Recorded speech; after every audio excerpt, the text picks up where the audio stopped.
వేసుకున్నారు ఆ యొక్క ప్రకటనలో కరపత్రాలు ముద్రించారు.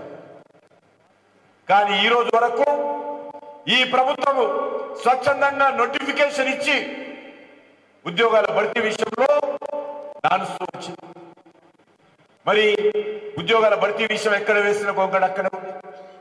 అంతేకాకుండా ఈరోజు అనేక రకాలుగా నిరుద్యోగులకు సంబంధించినటువంటి సమస్యల పరిష్కారంలో ఆ రోజు రాహుల్ గాంధీ కానీ రేవంత్ రెడ్డి కానీ హైదరాబాద్లో అశోక్ నగర్కి వచ్చి ఏదైతే కాంపిటేటివ్ ఎగ్జామ్స్ రాస్తారో ఉద్యోగాల భర్తీ కోసం ఎగ్జామ్స్ రాస్తారో నిరుద్యోగులు అక్కడ కోచింగ్ సెంటర్ ఉంటాయి. హైదరాబాద్లో అశోక్ నగర్లో లైబ్రరీ దగ్గర అక్కడికి స్వయంగా రాహుల్ గాంధీ వచ్చాడు. టిఆర్ఎస్ ప్రభుత్వము నిరుద్యోగుల పట్ల అన్యాయం చేస్తా ఉంది, మేము అధికారంలోకి వస్తే మీకందరూ కూడా ఉద్యోగాలు భర్తీ చేస్తామని చెప్పారు. 14 నెలలైంది, ఎలక్షన్స్ అయిపోయాయి. ఒక్క నిరుద్యోగ విషయంలో కూడా మళ్ళీ ఈరోజు ఈ ప్రభుత్వం ఆలోచన చేయలేదు. ఇప్పటికీ ఆ నిరుద్యోగులు రాహుల్ గాంధీ వచ్చి పరామర్శించినటువంటి వ్యక్తి, రాహుల్ గాంధీ వచ్చి ధైర్యం చెప్పినటువంటి, రేవంత్ రెడ్డి వచ్చి పరామర్శించి ధైర్యం చెప్పినటువంటి నిరుద్యోగులందరూ అదే లైబ్రరీ దగ్గర ఇంకా చదువుకుంటున్నారు తప్ప ఒక్కరు కూడా ఉద్యోగం రాలేదు. ఇది ఈరోజు కాంగ్రెస్ పార్టీ ప్రభుత్వం హయాంలో ఇచ్చినటువంటి హామీ, ఇచ్చినటువంటి గ్యారంటీలు. 6 గ్యారంటీలు ఏమైపోయినా అడుగుతాను. ఈరోజు రేవంత్ రెడ్డి చెప్తున్నాడు చర్చకు సిద్ధమా అని సవాల్ చేస్తా ఉన్నాడు. అయ్యా రేవంత్ రెడ్డి, చర్చకు సిద్ధమే, కానీ నువ్వు ఇచ్చినటువంటి హామీలు ముందు అమలు చేయి. కనీసము కార్యాచరణ ప్రణాళికైనా ప్రకటించు. ఎప్పటి లోపల నిరుద్యోగులకు ఉద్యోగాలు ఇస్తావు? ఎప్పటి లోపల రైతులకు ఇచ్చిన హామీలు అమలు చేస్తావు? ఎప్పటి లోపల స్కూటీలు ఇస్తావు? ఎప్పటి లోపల తులం బంగారం ఇస్తావు? ఎప్పటి లోపల రైతు భరోసా ఇస్తావు? కౌలు రైతులకు రైతు కూలీలకు ఎప్పుడు డబ్బులు ఇస్తావు? ముందు చెప్పు, తర్వాత చర్చకు సిద్ధం. కనీసం ఇచ్చినటువంటి హామీలలో ఒక 20%, 30%, 50% ముందు అమలు చేయి. అమలు చేసిన తర్వాత సవాలు విసురు.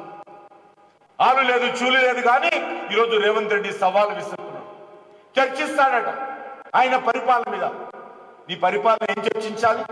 నీ దగ్గర ఉన్నటువంటి డ్రైవర్ని అడిగితే, మీ ఆఫీసులో పనిచేస్తున్నటువంటి కార్మికులను అడిగితే, మీ ఆఫీసులో పనిచేస్తున్నటువంటి ఉద్యోగులను నడిస్తే, రేవంత్ రెడ్డి గారు మీ సెక్రటరీలో పనిచేస్తున్నటువంటి ఉద్యోగులను అడిగితే చెప్తారు మీ పనితీరు ఏ రకంగా ఉందో, మీరు ఇచ్చినటువంటి హామీలు ఏ రకంగా అమలు చేశారో చెప్తారు. అవేవి అమలు చేయకుండా ఈరోజు సవాలు విసిరేటువంటి పరిస్థితి ఈరోజు రేవంత్ రెడ్డి తీసుకొచ్చాడు. అందుకే ఈరోజు మనం చేస్తా ఉన్నాను, ఈ రాష్ట్రంలో ఎంతో పోరాటాలు చేసి ఎన్నో త్యాగాలు చేసి తెచ్చుకున్నటువంటి తెలంగాణ మరి గత 11 సంవత్సరాలుగా తెలంగాణ ఉద్యమకారుల ఆకాంక్షలకు విరుద్ధంగా ముందుకెళ్తా ఉంది. తెలంగాణ అమరవీరుల ఆకాంక్షలకు విరుద్ధంగా ఇక్కడ పరిపాలన సాగుతా ఉంది టిఆర్ఎస్ పార్టీ కానీ కాంగ్రెస్ పార్టీ కానీ. అందుకే ఈరోజు ఈ తెలంగాణను రక్షించుకోవాల్సిన అవసరం ఉంది.